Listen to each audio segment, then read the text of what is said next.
참으로 좋으신 저희들의 하나님 아버지, 역병이 창궐하는 이 세대를 살아가는 당신의 백성들을 위해 건강 기별을 주셔서 감사와 찬양을 돌립니다. 수많은 건강 정보들이 범람하여 무엇을 어떻게 먹고 생각하며 생활해야 할지 갈피를 잡기 어려운 중에 야영의 기간을 통하여 잘 이해하게 되고 정리하여 크게 유익을 갖게 하시니 참으로 감사합니다. 주님께서 선지자를 통하여 주신 건강개혁 사업은 세상의 고통을 감소시키고 당신의 교회를 정화시키기 위한 주님의 의도라고 말씀하셨습니다. 저희가 육체와 영적인 건강을 회복하는데 주님과 잘 협력함으로 인해 주님의 뜻을 이루어 나갈 수 있도록 도와주시기를 간절히 기도드립니다. 건강기별과 의학을 연구하고 잘 접목하여 많은 사람들을 돕는데 크게 수고 봉사하시는 이준원 방사님을 보내주셔서 참으로 감사합니다. 준비하신 강의를 들을 때에 저희들의 삶에 잘 적용하고 실천하여 하나님의 선하신 뜻이 이루어지기를 기도드립니다. 하나님의 크신 사랑과 은혜를 인하여 감사드리며 우리 주 예수 그리스도의 이름으로 감사하며 기도드립니다. 아멘.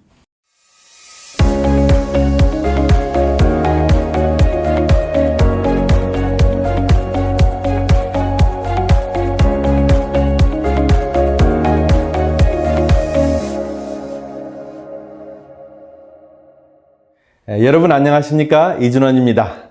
오늘은 건강해지의 그 5번째 시간으로 무화과 잎에서 바이오칩까지라는 주제로 말씀을 드리겠습니다. 무화과 잎은 성경 말씀에 나오는 이야기고 바이오칩은 의학의 최첨단을 이야기하는 그 두 분야인데요. 이 두 분야가 어떻게 우리의 신앙과 건강의 방향을 정하는 데 도움이 될 수 있는지 함께 나누겠습니다. 바이오칩과 종심이라는 주제로 제 첫째 이야기를 시작하려고 하는데요. 바이오칩은 여러분 일단 생각하시면 부정적인 개념이 있죠.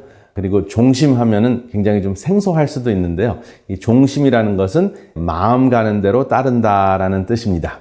제가 최근에 백신 속에는 칩이 없고 짐승의 표의 본질은 충성의 대상을 결정하는 그 마음에 있는 것이다 라고 이야기를 했더니 저보고 거짓 선지자라고 댓글을 다신 분들이 꽤 많이 있었습니다. 이분들은 아마 짐승의 표라는 그 개념에 대해서 굉장히 그 음모론적인 차원에서 이해를 하고 있는 것 같았습니다. 그래서 이 내용에 대해서 여러분들과 함께 정말 허심탄회하게 잠깐 이야기하는 시간을 갖겠습니다. 여러분, 백신을 맞을 때 어디에 맞습니까? 성경에 나오는 짐승의 표는 이마에나 오른손에 받는 표를 이야기하는데요. 우리가 백신을 맞을 때 일반적으로 양옆 그 어깨 쪽에 있는 근육에 맞습니다. 그렇죠? 본질을 떠나서 직역을 한다고 하더라도 몸의 부위가 전혀 다른 곳입니다. 그리고 그 백신의 그 바늘의 직경이 0.5mm이고요. 지금 현실적으로 추적이 가능한 그리고 기록이 가능한 그 바이오칩, 그 매매를 도와주는 바이오칩의 크기는 쌀톨만한데요. 보통 그 백신의 그 주사의 직경보다 한 20배 정도 이상이 됩니다. 그렇기 때문에 그 바이오칩이 들어갈 수가 없습니다. 그래서 현실적으로 바이오칩이 백신 안에 있다는 것은 거짓이고요. 불가능합니다.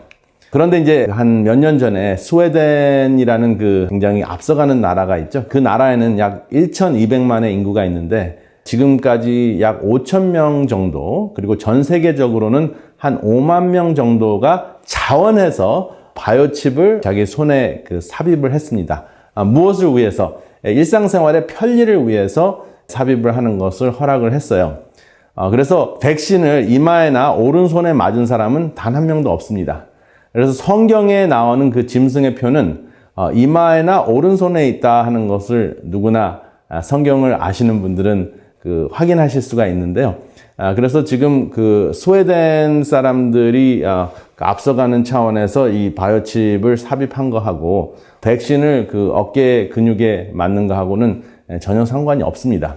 그리고 매매나 거래나 대화나 삶을 통제할 수 있는 가능성이 있는 것은 뭐 백신 속에 들어갈 수 있는 그 바이오칩이 아니고, 들어갈 수 있다 하더라도 백신 같은 데 있는 것이 아니고 이미 여러분들이 쓰고 계신 아마존이나 구글이나 페이스북이나 애플이나 마이크로소프트 그 사이트를 통해서 여러분들이 거래하는 그 이메일로 등록되어 있는 모든 그 온라인의 소통 수단을 통해서 우리의 삶이 통제가 될 수가 있습니다.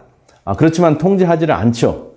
왜냐하면은 우리의 그 인권이 침해가 되고, 또 미국에서는 거의 그 한 10주 이상이 그 어떤 그 칩을 삽입하는 것이 불법으로 되어 있습니다. 그래서 사실은 이 짐승의 표라는 그 개념이 어떠한 그 한 가지 특정한 기술에 국한되어 있는 것이 아니고 세상의 정책이나 그리고 제도가 하나님을 사랑하는 것보다는 인간 중심적으로 하나님을 부인하고 또 하나님을 경배하지 못하도록 하는 그러한 그 제도가 결국은 우리 삶 속에서 짐승의 표로 이루어지는 것이지 어떠한 한 가지 특정한 어떠한 사건이나 어떠한 기술이 아니라는 것이 자명해집니다.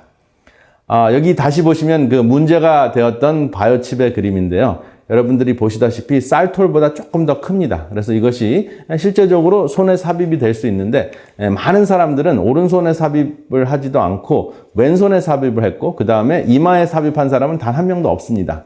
그렇다면은 성경의 실제적인 그 문자와 전혀 또 맞지 않는 내용입니다. 그런데 이것이 우연의 일치로 매매하는 것과 관련이 돼 있고, 그 다음에 통제가 가능하다는 그거 한 가지만 가지고 이것이 짐승의 표다, 또 그 음모론적인 그 차원에서 전 세계를 지배하려고 하는 어떤 사람의 어떤 단체의 모략이다, 이렇게 할 수가 없습니다. 그래서 에베소서 6장 12절의 말씀을 보면 우리의 씨름은 혈과 육에 대한 것이 아니요 정사와 권세와 이 어둠의 세상의 주관자들과 하늘에 있는 악의 영들에게 대함이라 라고 말씀을 했습니다. 그래서 물론 우리가 혈육이기 때문에 관련은 있지만은 실제적으로 그 바이오칩 한 가지, 어떠한 특정한 그 혈과 육적인 그 신체적인 것이 우리의 영적인 싸움이 아니라는 것이죠. 그렇지만 여기에서 돈의 역사를 살펴보는 것은 굉장히 중요합니다. 이 돈의 역사를 살펴보면서 돈이 그 매매를 하는 그 수단이잖아요. 근데 그 수단이 어떻게 남용이 되어서 짐승의 표가 될 수는 있는가 하는 것을 우리가 생각해 볼 굉장히 중요한 부분은 있습니다. 처음에는 물물교환으로 시작을 했죠. 여러분들과 제가 잘 알듯이. 그리고 화폐가 등장을 했고, 또 화폐가 변해서 신용카드가 생겼고, 또 신용카드가 생기면서 바코드라는 게 생겼는데요. 신용카드와 바코드가 처음 나왔을 때 이것이 짐승의 표라고들 많이 이야기했습니다. 그리고 지금은 블록체인이라는 것이 생겼고, 또 바이오칩이라는 것이 생겨서 모든 그 매매의 절차를 편리하게 만든 그 수단이 됩니다. 근데 이러한 수단이 우리의 신앙과 우리의 삶과 깊은 연관이 될 수 있을까 하는 것은 우리가 생각해 볼 문제인 것 같습니다. 처음에 여기 사진을 통해서 보듯이 물물 교환을 하겠다는 것은 수천 년 전이었습니다. 그 다음에 조개와 같은 희귀한 물건이 돈의 화폐의 역할을 했습니다. 그래서 여기 조개 패자가 한자에 있는데 바로 그러한 그 역사적인 유래 때문에 그렇습니다. 그리고 한 1200년 전부터는 화폐가 이제 종이로 변했고, 그리고 200년 전에는 금덩어리가 또 돈의 역할을 했고요. 여러분들에게 금방 말씀드렸듯이 한 70년 전부터는 이제 신용카드, 크레딧 카드가 등장을 했고, 그리고 바코드가 생겼습니다. 쉽게 모든 그 물건의 그 값을 매길 수 있는 제도였죠. 그리고 최근에는 스마트폰만 있으면 모든 것이 결제가 가능합니다. 그리고 최근 한 10년 동안 크립토커런시라는 그 비트코인과 같은 그 여러분들 그 눈에 보이지 않는 그 화폐가 등장을 했고, 또 블록체인이라는 그 시스템을 통해서 모든 그 매매나 거래가 가능한 그러한 세상이 지금 오고 있습니다. 그리고 이미 이것을 사용하는 사람들도 굉장히 많습니다. 그렇지만 이 돈은 거래 수단이고, 그리고 사실은 그 거래 수단이 다양한 그 상징적인 그 물건이나 물질로 이렇게 변천해 온 것을 알 수가 있습니다. 그래서 뭐 조개가 종이가 됐고, 금이 됐고, 뭐 그 신용카드가 됐고, 그 다음에 전화, 그리고 비트코인 이렇게 다양한 변화가 이루어졌지만 결국은 거래 수단이라는 것을 알 수가 있습니다. 거래 수단을 좀 더 구체적으로 얘기하면은 매매 수단인데요. 매매는 사실 굉장히 중요한 것이죠. 생존을 위한 매매. 당장 우리가 먹고 입을 것이 있어야 됩니다. 또 살 집이 있어야 됩니다. 거래가 굉장히 중요합니다. 그래서 필요에 의해서 거래가 이루어지는 매매가 있는데요. 또 그 이상으로 가게 되면 우리의 욕망을 채우는 거래도 있죠. 그래서 사실은 이 돈이라는 것이 그 편리한 수단으로 활용이 됐다가 그 다음에는 우리를 살리는 힘이 됐다가 그것이 이제 지나쳐지면 권력, 그리고 그 권력이 또 더 심해지면 모든 악의 뿌리가 될 수 있는 그러한 욕망으로 변신하는 것이 돈에 대한 우리의 태도입니다. 돈 자체는 수단인 것이죠. 그리고 이 돈을 상징하는 이 거래 수단이나 이러한 그 기술은 어디까지나 도구입니다. 근데 그 도구에 대한 우리의 태도가 어떠냐에 따라서 그것이 그 유용한 기술일 수 있고 우리를 파멸로 일으키는 욕망의 대상일 수 있다고 생각이 됩니다. 그리고 돈을 사랑하는 것만 문제가 되는 것이 아니라 우리가 하나님과 대화하는 기도에 있어서도 짐승의 모습이 될 수가 있다 하는 것이 깨달아졌습니다. 여러분, 하나님과 대화를 하실 때, 기도를 하실 때 거래를 하십니까? 아니면 하나님과 뜻을 합하시려고 노력을 하십니까? 여러분, 저는 이제 자판기 기도 혹은 주문 기도라는 말을 만들어 봤는데요. 혹시 여러분들과 제가 자판기 기도를 더 많이 합니까? 아니면 하나님과 뜻을 맞추려고 하는 그런 기도를 더 많이 합니까? 한번 생각해 볼 대목인 것 같아요. 자판기 기도나 주문 기도는 뭐냐면 급할 때 또 무엇을 하고자 할 때 이미 우리의 마음을 정해놓고 하나님한테 내가 이걸 꼭 해야 되겠으니 이루어지게 해주십시오 하고 하는 것이 주문 기도입니다. 그래서 하나님께 주문을 하는 기도를 계속 하는 것은 결국은 우리의 욕망이나 우리의 바램만 하나님께 이야기하고 관계를 계속 성장시키는데 큰 도움이 되지 않는 기도이거든요. 그렇다면 그냥 욕망만 채우면 욕구만 채우는 짐승의 모습이 아닌가 하는 생각이 됐습니다. 그래서 이 자판기 기도를 하다 보면 하나님과의 계약 관계가 되는 것 같아요. 하나님, 내가 이만큼 했으니까 구원을 꼭 받을만 하지요? 하는 그러한 생각이 은연중에 든다면 자판기 혹은 그 거래 신앙을 하고 있는 것이 아닌가 생각이 됩니다. 그런데 그 거래나 그 계약적인 관계가 있고 언약적인 관계가 있는데요. 여러분, 하나님과 계약한다는 것은 사실은 불가능합니다. 하나님께서 주실 수 있는 것은 무한한 것이고 우리가 가지고 있는 것은 정말 아무것도 아닌데 하나님과의 그 계약이 불가능하죠. 그런데 하나님과의 언약은 가능합니다. 하나님께서 주시는 그 하나님의 그 100%의 사랑이 우리가 하나님께 드릴 수 있는 100%의 헌신으로 그 관계가 가능하거든요. 그래서 하나님과 50대 50은 불가능하지만 100대 100은 가능합니다. 왜냐하면 하나님께서는 내 마음을 다하고 목숨을 다하고 뜻을 다하고 힘을 다하여 주 너의 하나님을 사랑하고 내 이웃을 내 몸과 같이 사랑하라라고 이야기하셨는데 그것이 바로 언약적인 관계를 이야기하는 것이죠. 근데 사실은 화폐가 들어가면 돈이라는 개념이 들어가면 계약적인 관계에 머무를 수밖에 없습니다. 그래서 주기도문을 잘 살펴보면 하나님의 뜻을 하늘과 땅에 이루어진 것 같이 우리의 삶 속에서 이루자는 그러한 하나님의 그 마음이 들어있거든요. 그래서 그 마음과 합하는 것이 바로 올바른 언약적인 신앙의 모습이 아닌가 생각이 됩니다. 그리고 우리에게는 제7일 토요일을 안식일로 지키는 것이 성서적으로 굉장히 중요합니다.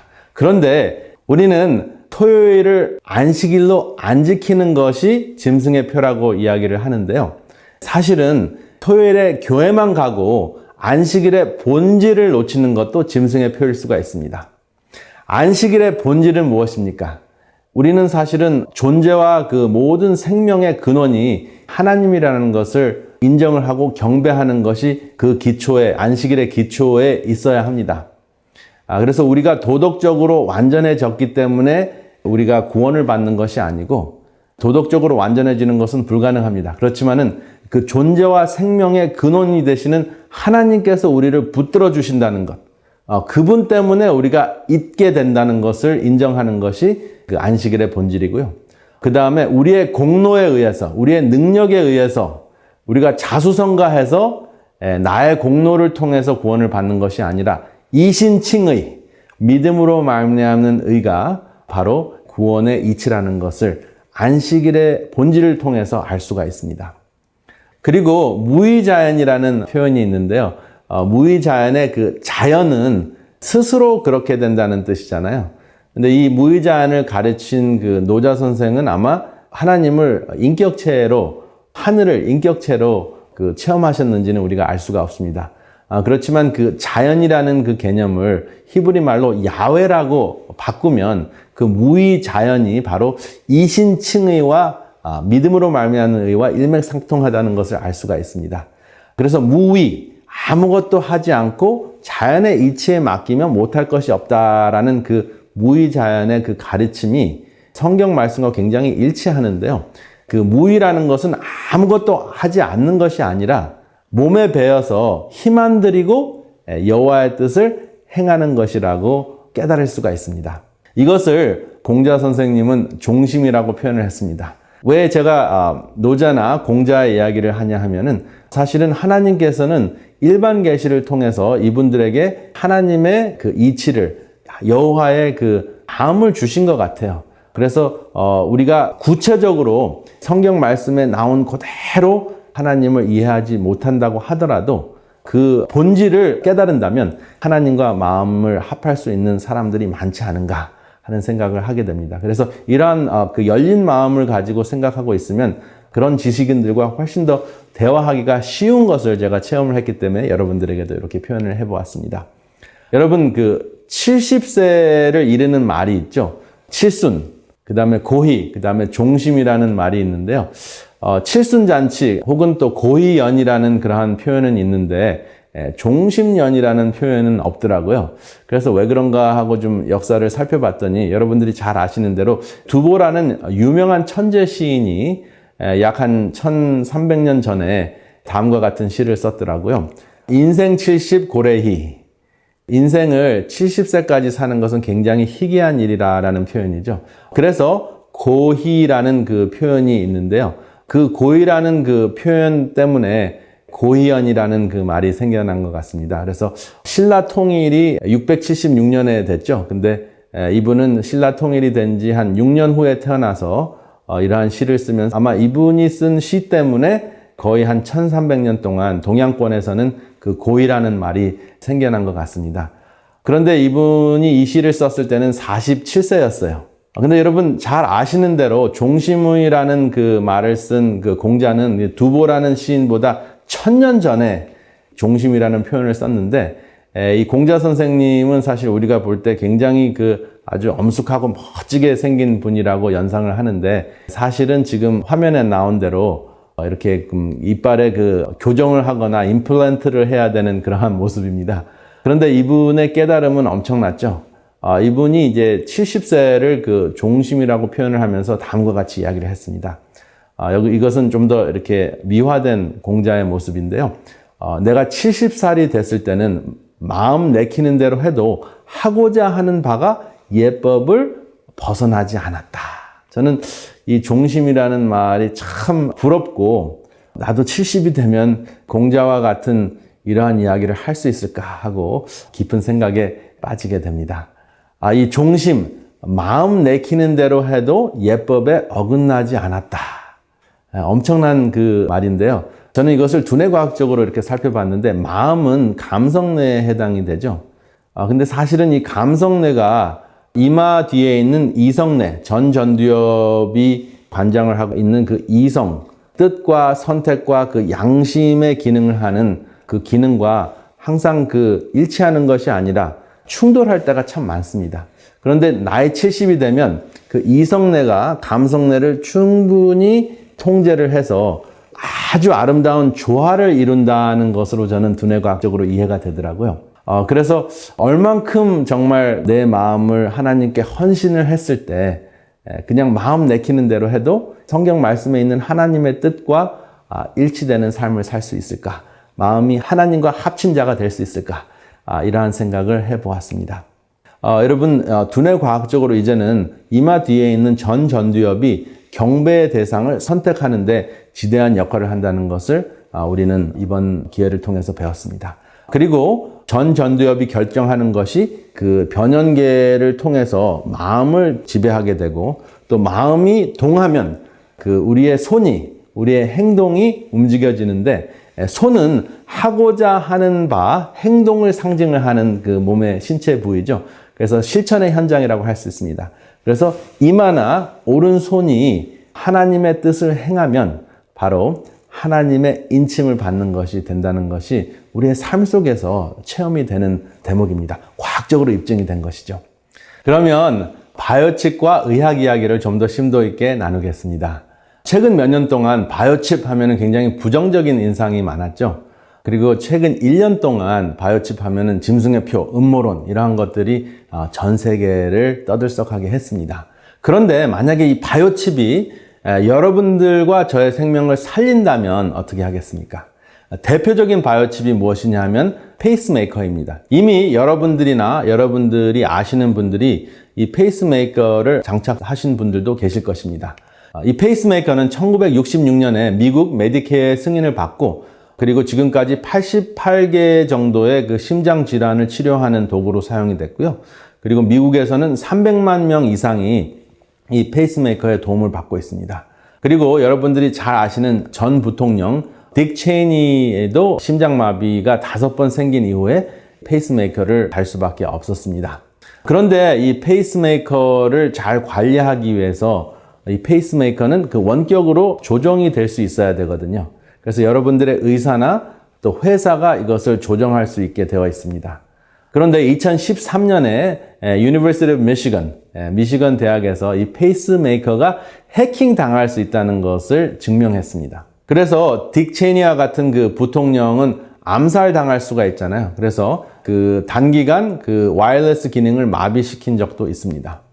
요즘에는 점점 이것이 발달이 돼서 해킹이 되지 않을 수 있도록 굉장히 그 개발이 되고 있지만 여전히 해커들은 가능합니다. 그래서 우리의 생명을 위해서 이 페이스메이커를 달았지만 또 반대로 해커들에 의해서 또 우리의 그 의학적인 모든 정보를 가지고 있는 의사에 의해서 또 회사에 의해서 우리의 삶이 통제가 될 수가 있습니다. 그렇다면은 여러분들은 무엇을 선택하시겠습니까? 생명을 구하기 위해서 이 페이스메이커를 쓸 수밖에 없잖아요. 그런데 결국은 점점점 과학이 발달하면서 우리의 생명을 하나님께 맡기는 것이 아니라 인간에게 맡기는 또 인간에게 노출되는 그러한 상황이 자꾸 벌어지고 있습니다. 과연 이것이 하나님의 뜻과 얼마나 가까울지 심사숙고해야 되는 그러한 대목이 아닌가 생각이 됩니다. 그렇지만 만약에 우리 아이가 34살인데 30살인데 페이스메이커가 필요하다 하면은 주저하지 않고 당장 생명을 살리라고 할 것입니다. 그렇기 때문에 이것은 간단한 문제가 아닌데 우리가 생각해 보아야 될 문제이기 때문에 제가 2021년 현재 전자기계 시스템이 어떻게 돌아가고 있는가, 전자 시스템의 개발이 어디까지 왔는가 하는 것을 여러분들과 나누고자 합니다. 이것을 바이오MEMS라고 하는데 바이오 마이크로 일렉트로 메카니컬 시스템이라고 합니다. 한국말로는 신체 미세 전자기계 시스템, 그리고 짧게는 나노 시스템이라고, 나노 머신이라고 하는데요. 그 나노 머신을 세 가지로 구분할 수 있는데 첫 번째는 LOC, Lab on a Chip, 그것은 검사 칩입니다. 그리고 두 번째는 OOC, Organ on a Chip, 장기 칩입니다. 그리고 세 번째는 POC, Point of Care Chip, 현장 분석이 가능한 또 현장 분석 치료 칩. 이 세 가지로 분류할 수 있는데요. 칩하니까 이것이 이제 전류가 흐르기 때문에 자석이 가서 달라붙는다라고 생각을 하지만 사실은 이러한 것들이 실제적으로 그 유리로 만들어져 있는 것도 있고 그리고 플라스틱으로 만들어져 있는 것도 있고 그리고 실제적으로 우리의 신체의 그 액체로 이루어져 있는 그러한 물질들로 이루어지기 때문에 무슨 우리가 알고 있는 큰 자석으로 이렇게 갖다 대면 딱 달라붙는 그러한 칩들이 아닙니다. 만약에 그렇게 된다면 공항에 갈 수가 없을 거예요. 이러한 칩을 달고 있는 분들은. 그래가지고 공항에 통과할 수도 있고 모든 것이 통제가 되고 꼼짝 못하는 그러한 그 상황이 벌어지기 때문에 자석에 붙지 않는 그러한 그 바이오 마이크로 일렉트리컬 메카니컬 시스템을 지금 개발하고 있습니다. 그런데 어떠한 것들이 지금 개발이 되어 있고 또 일부로 적용이 되고 있는지 소개를 드리겠습니다. 아직까지는 많은 사람들에게 또 일반적으로 사용되고 있지는 않습니다. 실험 단계이고 또 개발 단계이기 때문에. 그런데 두뇌에서부터 시작을 하면 그 검사칩 LOC는 다음과 같은 것들이 있습니다. 첫 번째, 두뇌 혈관의 움직임을 통제하거나 움직임을 검사하는 그 칩이 있고요. 그 다음에 신경계의 독성이 얼만큼 노출이 되고 있는지 독성 분석하는 그 칩이 있습니다. 그 다음에 호흡기 질환. 이번에 코로나 바이러스 때문에 그 호흡기 질환의 상태를 검사하는 것이 굉장히 중요한데, 호흡기 질환을 분석하는 것, 그리고 심장에 독성이 있는지 분석하는 것, 콩팥을 분석하는 것, 항암제가 얼마나 효과가 있는지 분석하는 것, 그리고 항암제의 독성이 얼마나 심한지 분석하는 것, 그리고 골수에 어떠한 그 이물질이나 독성이 침입했는지 분석하는 것, 그리고 마지막으로 약물 후유증을 분석하는 다양한 검사 칩들이 이미 개발되고 있습니다. 그리고 미세 통합 분석 시스템이라고 하는데 Micro Total Analysis System이라고 합니다. 이것은 그냥 한 그 기관만 분석하는 것이 아니라 휴먼 언어 칩이라고 그래요. 그 칩 안에 인간의 그 다양한 그 장기의 기능을 검사하고 치료할 수 있는 칩을 이야기하는데요. 좀 무시무시하기도 하죠.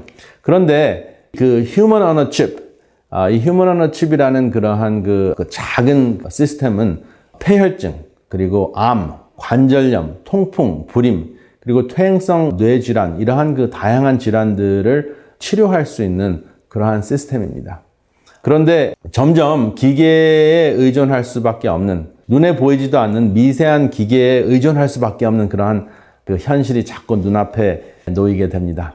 그래서 이것을 보면 과연 이것이 우리가 가야 될 길인가 하고 자꾸 의심을 하게 되는데, 근데 만약에 여러분들과 제가 암에 걸렸다면 이 통합 그 분석 시스템을 우리가 장착을 할 수 있거든요. 그래서 작은 칩들을 뇌나 심장이나 간이나 소화기관, 그리고 폐, 혈관, 콩팥, 그리고 골수나 근육에 이렇게 뭐 전혀 느낌 없이 다 집어넣을 수가 있거든요. 그러면 암이 어떻게 그 증식을 하고 어떻게 전이 되는지 실시간으로 알 수 있게 됩니다. 그렇게 되면 여러분, 이 통합 분석 시스템이 좋은 것입니까? 나쁜 것입니까? 아는 것이 힘입니까? 모르는 것이 약입니까? 여러분들과 제가 앞으로 어쩌면 선택해야 될 그러한 상황일 수도 있습니다. 그런데 이런 것들을 생각을 하게 되면 점점점 무의자연, 자연의 이치에 맡기면 못할 것이 없다가 아니라 점점점 기계의 그 기능에 우리의 몸을 맡겨야 되는 그러한 상황이 되거든요. 그런데 내가 폐암에 걸렸다 했을 때 호흡할 때마다 암 사이즈를 줄일 수 있는 기계가 나온다 하면 여러분 장착하시겠습니까? 저 같으면 아마 해야 될 것 같은 그러한 강한 느낌을 받을 것 같아요. 그래서 정말 중요한 것은 이렇게 될 때까지 기다리지 말고 이러한 질병이 우리에게 찾아오지 못하도록 예방하는 것이 더 절실하게 필요하고 중요하다는 것이 제 피부에 와 닿았습니다. 제가 이러한 내용들을 설명을 드리는 것은 이러한 것들이 나오니까, 이러한 기계가 나오니까 우리가 좀 더 연명할 수 있다. 우리가 이렇게 과학적으로 발전하고 있다. 의학이 이렇게 발달하고 있다라는 것을 소개해 드리려고 하는 것이 아니라 점점점 자연과 천연계와 하나님의 뜻과 거리가 멀어지고 있다 하는 것을 소개해 드리려고 이러한 그 내용들을 말씀을 드렸습니다. 과연 이것이 하나님의 뜻일까 하는 것이 큰 퀘스천 마크입니다. 여기 보면은 굉장히 감동적인 그림이 나오는데요. 호수 중앙에 새끼 사슴과 골든 리트리버라는 그 개의 장면이 나오는데요. 그 사슴이 새끼라서 물에 빠져서 죽을 수 있는 그러한 상황이었는데 이 골든 리트리버라는 개가 뛰어들어서 이 사슴을 구해주고 있는 장면입니다. 그래서 사슴이 스스로 수영할 수 있도록 옆에서 지켜봐주고 또 이끌어주고 결국은 이 사슴을 구해냈습니다. 그리고 난 다음에 이 사슴이 제대로 땅에 올라갈 수 있도록 돕고 그리고 사방을 핥아주는 그러한 장면이 사진으로 찍혔는데요.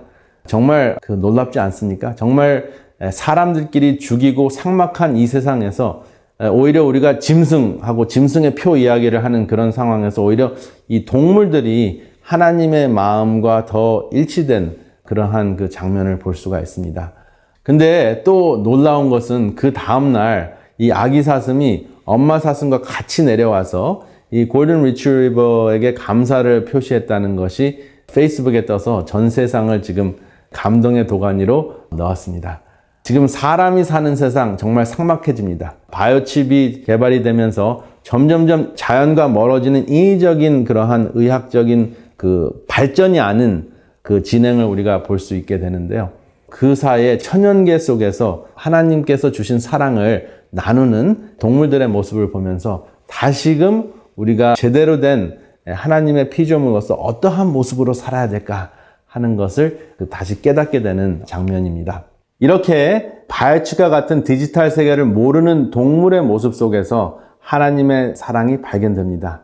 오히려 동물들은 무의자연의 상태이기 때문에 그런 것 같습니다.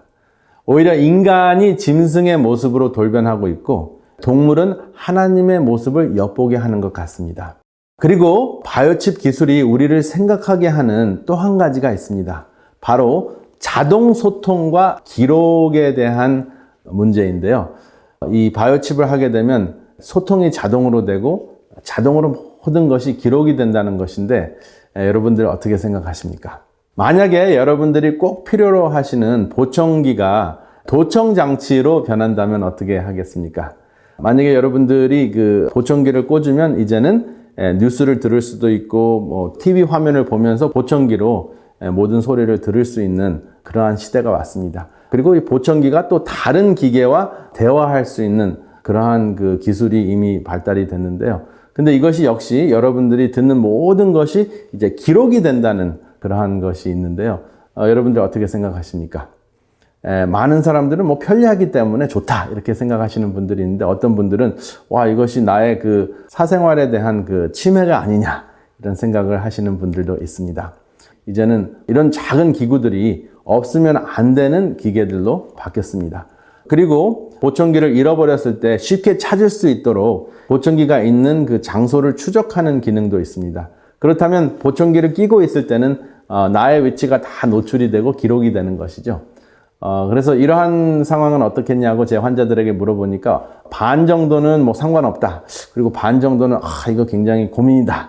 이렇게 얘기하는 분들이 양쪽으로 나뉘는 것을 제가 종종 체험을 합니다. 그래서 이제는 스마트폰 하나만 있으면은 온 세상이 자동 소통이 되고 자동으로 기록이 되는데 이제 클라우드 컴퓨팅이라고 하는데 여러분들의 매매나 모든 그 거래가 클라우드에 기록이 됩니다. 그래서 여러분들이 아시다시피 우리의 모든 그 거래와 우리의 궁금증이 검색 엔진을 통해서 노출이 되고 그 다음에 우리의 삶이 어느 정도는 기록으로 남는 것을 우리는 체험하고 있습니다.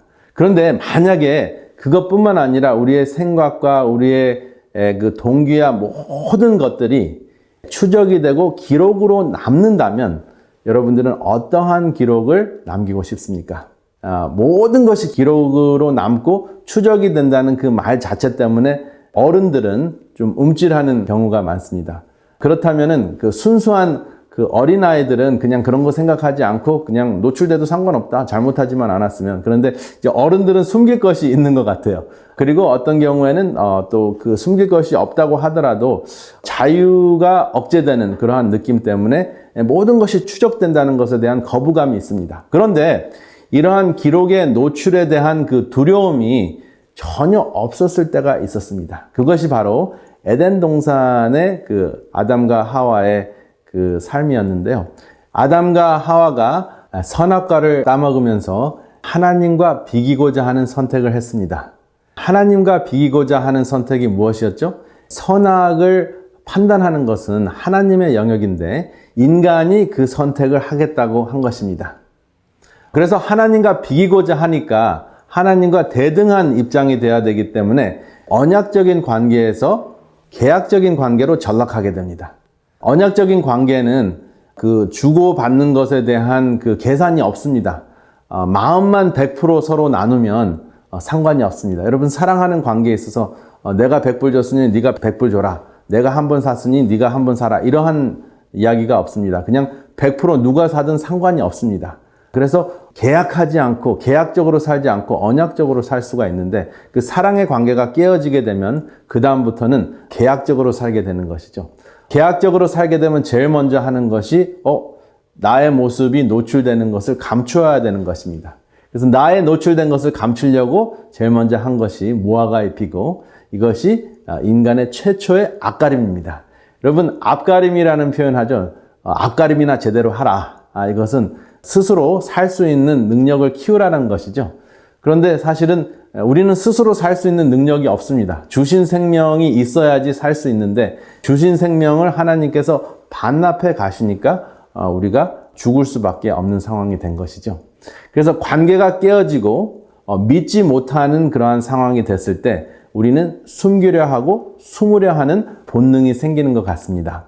그래서 이 관계가 언약적인 관계에서 계약적인 관계로 전락하고 거래를 하게 되면 이제 서로 믿지 못하게 되는 것이죠. 아담과 하와가 불신에 쌓였을 때 자기의 벌거벗은 모습들을 가리우기 위해서 앞가림을 해입습니다. 바로 무화과 잎으로 옷을 해입는데요. 이 무화과 잎은 햇빛이 내리쬐면 얼마 가지 못합니다. 그래서 좀 더 오래 갈 수 있는 짐승의 가죽으로 하나님께서 옷을 해입히시는데요. 이 짐승의 가죽은 오실자의 표상이었죠. 그럼에도 불구하고 사람들은 끊임없이 앞가림을 계속 하는데요. 그 대표적인 앞가림이 바벨탑이었습니다. 분명히 하나님께서 다시는 물로 세상을 멸망하지 않겠다고 하셨는데 바벨탑을 쌓아서 멸망을 피하려고 노력을 합니다. 그래서 혼란이라는 그 현상, 혼돈이라는 현상이 생겼죠. 인간의 그 인위적인 앞가림이 또 다른 문제를 일으킵니다. 그리고 요즘에도 출세를 하기 위해서 우리는 인위적인 공부도 많이 하고 점점 하나님과 멀어지는 그러한 삶을 살고 있는데 대표적으로 바이오칩 같은 것을 만들어서 이것이 단순한 도구가 아니고 의존하게 되는 그러한 상황까지 빠졌는데요. 그렇게 되면 하나님께 우리의 생명을 맡기는 것이 아니라 기계에게 생명을 맡기게 되는 것이잖아요. 그래서 지극히 높으신 자를 대적하는 모습이 됩니다. 이것이 바로 짐승의 표의 모습입니다. 어떤 그 특정한 한 가지 기술이 아니라 이 세상의 모든 체제가 지금 창조주가 필요 없다고 하는데 그 창조주가 필요 없다는 사상을 받아들였을 때 우리의 몸속에서 특별히 우리의 전두엽 속에서 짐승의 표가 실제적으로 인이 박힙니다. 왜냐하면 그 생각과 그러한 성품이 우리 뇌 속에서 하나의 그 구조로 변했을 때 우리는 하나님을 거부하는 그러한 존재로 바뀌게 되는 것이죠. 그래서 이러한 그 전 세계적인 그 체제가 예수를 대신하고 지극히 높으신 자를 그 대적하는데 바로 이 개념 중에 하나가 능력주의 혹은 공로주의입니다. 전 세계적으로 내 능력껏 내가 내 힘으로 내 뜻을 이루었는데 누가 뭐라고 하냐, 누가 뭐라고 할 수 있느냐 하는 그러한 인간의 교만을 메리타크리시라고 합니다. 그래서 저는 그 자수성가라는 표현, self-made man이라는 표현이 굉장히 한 10여 년 전부터 좀 거슬리기 시작했습니다. 여러분 가만히 생각하면 자수성가한 사람이 단 한 명이라도 있는가 한번 살펴보시기 바랍니다. 한국 속담에는 개구리 올챙이적 모른다는 표현이 있습니다. 미국 속담으로는 An old cow thinks she never was a calf. 늙은 소는 송아지적 모른다는 그 표현이 있습니다. 그래서 우리가 어느 정도 무엇을 이루고 난 다음에는 그 모든 것이 나의 그 능력이라고 착각하는 그러한 관념에, 그러한 생각에 빠지는 것을 공로주의 혹은 능력주의라고 합니다. 그런데 자수성가라는 것이 정말 있을까요? 없습니다. 부모의 역할이 있습니다. 부모가 아무런 재물을 남겨주지 않았어도 부모가 없었다면 존재할 수도 없었고 여기까지 올 수도 없었습니다. 그리고 부모가 만약에 직접적인 도움을 주지 못했다고 하더라도 어떠한 그 성과를 이루게 하는 사회가 있습니다. 이웃이 있었습니다. 멘토가 있었습니다. 그리고 친구가 있었을 것이었습니다. 그리고 그 모든 그 뒷면에는 스스로 존재하시고 모든 것을 있게 하신 여호와께서 계셨다는 것을 우리가 아는 것이 짐승의 모습이 아니고 참 인간의 모습입니다. 그래서 이 시간 이후부터는 self-made, 자수성가라는 표현을 우리가 안 했으면 어떨까 하는 생각을 해보았습니다. 만약에 이러한 모든 것들이 기록으로 남는다면 여러분들은 어떠한 기록을 남기시겠습니까? 요즘에는 IoT, Internet of Things라는 체제를 통해서 우리의 관심사와 우리의 거래 현황이 기록이 됩니다. 그래서 우리의 많은 부분이 실제적으로 노출이 되고 추적이 가능한데 실제적으로 하나님께서도 우리의 삶을 기록하고 계십니다. 어떠한 기록이 우리 구원에 핵심적으로 중요할까요? 성경에 보면 3가지 기록책이 있습니다. 생명책이 있고 기념책이 있고 행위책이 있습니다. 그래서 생명책에 기록되지 않으면 멸망할 것이라고 말씀하셨고 기념책에 기록된 것은 여호와를 경외하고 그 이름을 존중히 생각하는 자를 위해서 기록하신다고 하셨습니다. 그것이 바로 기념책입니다. 그러니까 하나님을 두려워하고 경외하면 기념책에 기록이 되는 것이죠. 그리고 행위책은 우리의 모든 일거수일투족과 우리의 생각과 동기와 우리에 대한 모든 것이 기록이 되는 것인데 그 기록책 중심으로 하나님께서 우리를 구원하실지를 결정하신다는 것입니다. 그렇기 때문에 이것을 우리가 두려움으로 생각할 수도 있지만 어차피 사람도 인공지능을 통해서 우리의 기록을 하고 있습니다. 이왕이면 우리를 구원해 주실 하나님께 우리의 기록을 맡기는 것은 어떻습니까? 그렇게 맡기게 되면 하나님께서 다니엘 7장 22절에 다음과 같이 말씀을 하십니다. 옛적부터 항상 계신 자가 와서 지극히 높으신 자의 성도를 위하여 신원하셨고 때가 이름에 성도가 나라를 얻었더라. 그래서 하나님께서는 우리를 천국에 데리고 가시고자 하나님께서는 우리를 구원하시고자 우리의 모든 기록을 살펴보시고 우리를 위해서 신원하신다고 말씀을 하십니다. 어차피 인공지능에 의해서 우리의 삶이 기록이 되잖아요. 그런데 훨씬 더 정확하게 기록하고 우리를 영원히 살 수 있게 기록하시는 하나님의 기록책에 우리가 기록되는 것은 어떻게 생각하십니까? 그래서 영어에 이런 표현이 있습니다. Attitude, not aptitude, determines your altitude. 당신의 태도가 당신의 능력보다 당신의 높이를 결정한다. 그래서 우리의 공로가 아닌 예수의 공로로 우리가 구원을 받는다는 것을 우리 두뇌 속에, 우리의 마음 속에 기록을 할 때 그 기록책을 여시고 하나님께서 우리를 구원하시겠다는 약속입니다. 그래서 우리가 정말 좋아하는 로마서 8장 26절에서부터 28절이 우리 삶 속에서 이루어질 것을 확신을 합니다. 그래서 로마서 8장 28절의 말씀을 우리가 참 좋아하는데 그 말씀을 한번 읽겠습니다. 우리가 알거니와 하나님을 사랑하는 자 곧 그 뜻대로 부르심을 입은 자들에게는 모든 것이 합력하여 선을 이루느니라.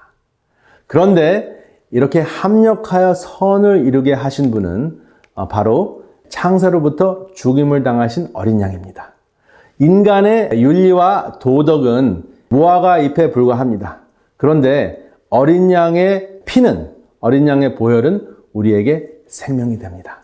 오늘은 무화과 잎에서 바이오칩까지라는 주제로 인간의 인위적인 노력, 인위적으로 생명을 어떻게 연장해 보려고 하는 그러한 그 부질없는 노력을 살펴보았습니다. 그런데 인간이 아무리 발전한다고 해도 우리는 죽을 수밖에 없습니다. 바이오칩의 성능이 아무리 좋다고 해도 그 성능을 유지하기 위해서 또 다른 문제가 생길 수밖에 없습니다. 그리고 결국은 죽습니다. 그래서 우리가 인위적인 모든 인간적인 노력을 다 내려놓고 인간의 공로는 다 내려놓고 예수님께서 우리의 삶 속에 살게 하는 여호와를 두려워하는 삶을 사시는 여러분들과 제가 되시기를 이 시간에 간절히 바랍니다. 감사합니다. 남은 자여 창조주 전하라 이 날에서 저 나라로 남은 자여 창조주 전하라 기별 속이 전하라 영광의 그날이 오나 전하는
사랑하는 주님, 사람이 발전한다고 착각할수록 하나님과 멀어지고 창조주가 필요 없다고 생각하며 살고 있습니다. 의학의 발전은 따뜻하고 부드러운 온유한 모습이 아닌 차갑고 딱딱하며 유연성 없는 인공지능의 형상을 닮아가고 있습니다. 또한 우리의 삶은 언제 시들어질지 모르는 다양한 모아가 잎으로 앞가림만 하고 있는 것을 매일 피부로 느낍니다. 우리의 마음을 붙잡아 주시고 주장하여 주셔서 무화과 잎 대신 어린 양 가죽옷을 입고 주님에게만 충성하도록 인도하여 주시옵소서.